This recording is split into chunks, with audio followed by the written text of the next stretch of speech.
Petugas patroli Kesatuan Penjagaan Laut dan Pantai Tanjung Priok menangkap kapal Agung Jaya 1 karena mengangkut 240 ton bahan bakar minyak BBM jenis solar tanpa dokumen.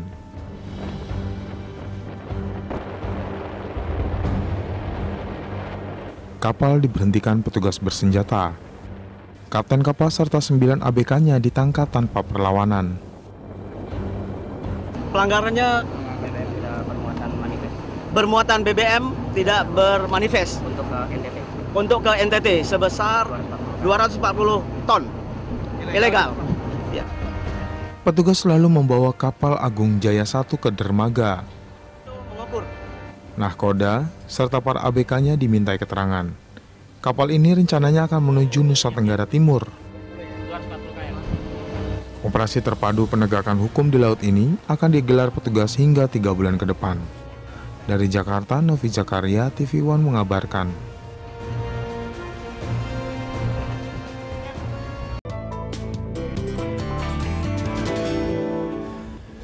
Proses seleksi calon Dewan Komisioner Otoritas Jasa Keuangan telah melalui tahap kedua. Pada tahap ini, panitia seleksi yang dipimpin oleh Menteri Keuangan Sri Mulyani meloloskan 35 nama. Rekan Andra Lesmana akan memaparkan tahapan apa saja yang akan dilakukan calon DK Komisioner OJK dan siapa saja yang telah lolos dan berhasil masuk ke tahap ketiga. Andra, silakan. Baik, terima kasih Egan dan pemirsa. Seleksi untuk calon Dewan Komisioner OJK dilakukan secara bertahap melalui 4 tahapan. Setiap tahapan tersebut menggugurkan sebagian calon Dewan Komisioner OJK. Kita lihat datanya ada 4 tahapan untuk seleksi calon anggota Dewan Komisioner OJK. Yang tahap pertama adalah seleksi administratif. Kemudian tahap kedua, penilaian masukan dari masyarakat, rekam jejak dan makalah. Tahap ketiga, assessment center dan pemeriksaan kesehatan. Kemudian tahap terakhir adalah afirmasi atau wawancara.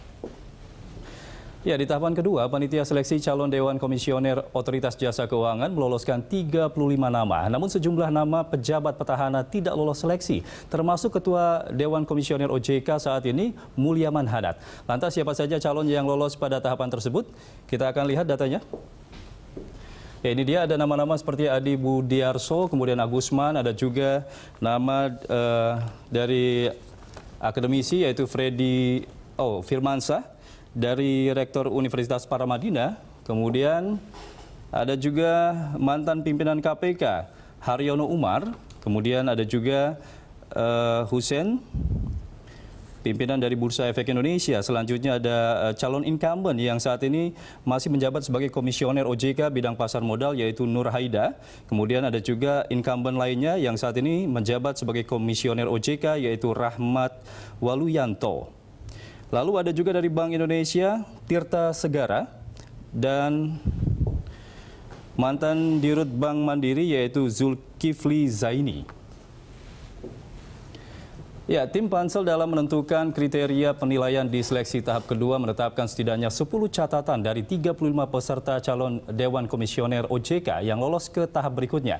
Seluruh catatan tersebut tidak hanya berasal dari masukan masyarakat, namun juga data dan informasi dari lembaga-lembaga terkait. Kita akan lihat ini datanya, 10 kriteria penilaian. Yang pertama, catatan mengenai hasil fit and proper test di sektor atau industri jasa keuangan dari BPPM dan Bank Indonesia. Selanjutnya catatan mengenai pelanggaran kode etik profesi, catatan mengenai proses penyidikan lembaga berwenang, kemudian catatan mengenai laporan masyarakat kepada KPK atas indikasi KKN dan telah diverifikasi. Selanjutnya catatan oleh KPK mengenai pemenuhan kewajiban pelaporan harta kekayaan penyelenggara negara.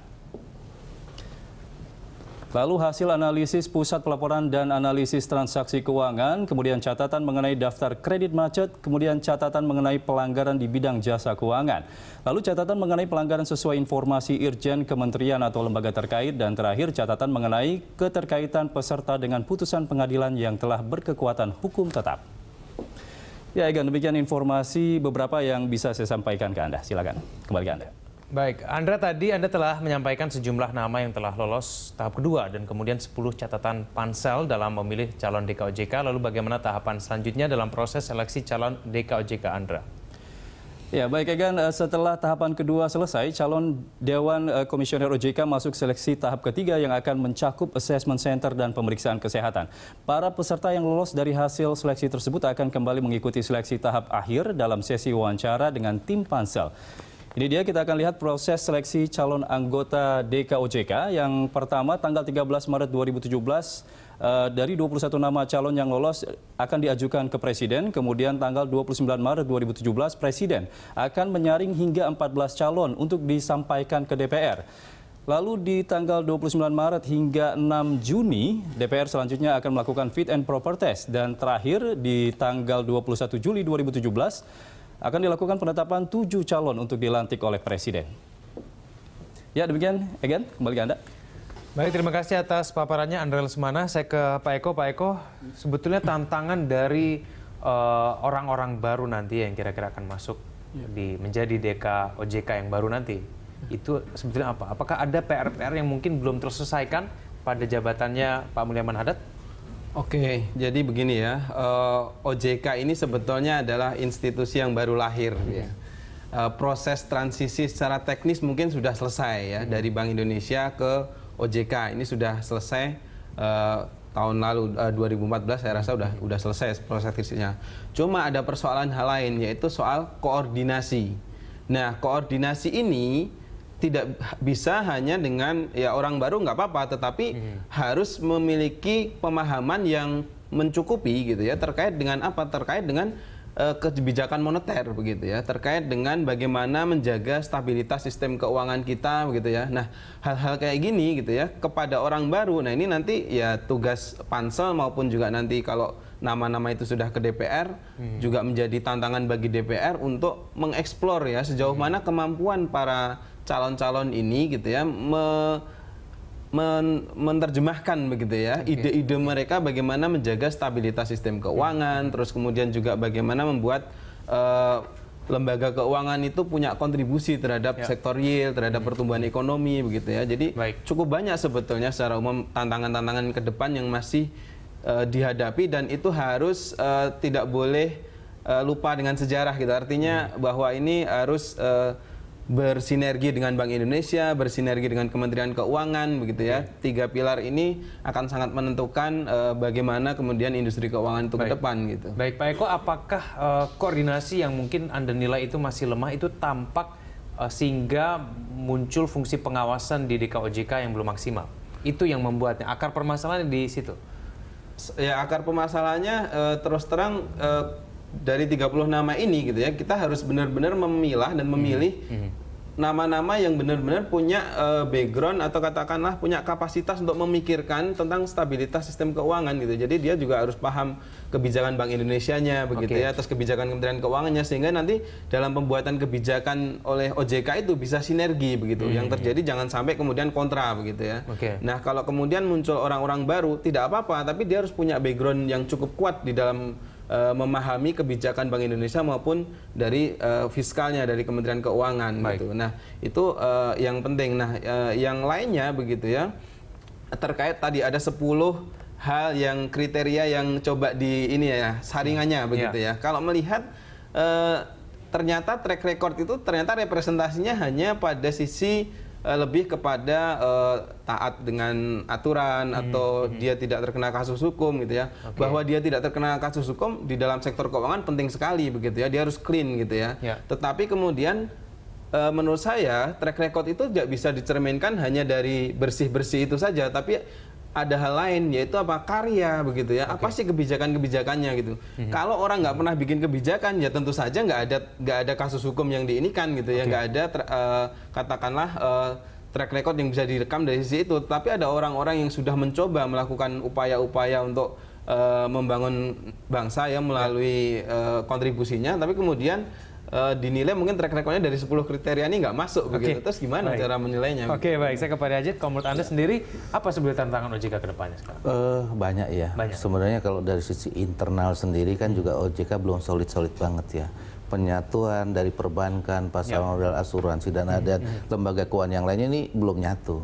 Harusnya sih ajaknya kalau saya bilang ini masih bisa berlanjut lagi harusnya periode mereka, cuma memang ada proses dia harus milih, dan bagusnya juga masih ada beberapa muka lama yang ada di sana. Itu satu, bahwa nggak gampang menyatukan dari berbagai kubu. Nah, kita belajar dari perbankan dahulu ketika 5 bank dijadikan satu itu juga nggak lama, dan saya melihat itu belum solid sekali. Kedua, ya saya pikir ini juga ada lembaga baru begitu besar. Kita lihat juga belum punya kantor yang pas. Sana sini kan kita lihat juga ada, masih numpang di BI, masih ada di Departemen Keuangan. Nah ini juga tantangan. Bagaimana lembaga yang begitu besar, yang begitu dikjaya, super, nah masih harus saya nanti berkantor di mana. Nah, ini kan pertimbangannya juga apakah nanti menggunakan dana APBN kah, atau dana dari yang selama ini dari masyarakat atau dari perbankan. Itu juga salah satu yang harus menjadi satu prioritas nanti untuk OJK. Kemudian kalau dari kami sendiri, literasi keuangan yang dilakukan emang untuk industri perbankan udah begitu besar ya, tapi di sisi lain masih banyak yang kurang. Bisa dikatakan contohnya misalnya pasar modal ya, yang kemarin Bu Tito begitu gencarnya melakukan ini, nah kemudian tiba-tiba transformasi ini tidak ada nama beliau. Nah ketika tidak ada nama beliau, nah bagaimana nanti kira-kira penggantinya? Apakah bisa segencar beliau? Karena kita lihat dia, saya bilang ya sangat maksimal sekali. Nah ini juga tantangan untuk menggantikan orang sekali berbut itu ini juga harus pas dan harus bagus. Tapi kalau mengenai fungsi pengawasan sendiri, Pak Hadi Ajin, Anda menilai OJK yang mungkin saat ini masih menjabat itu sebenarnya sudah cukup baik?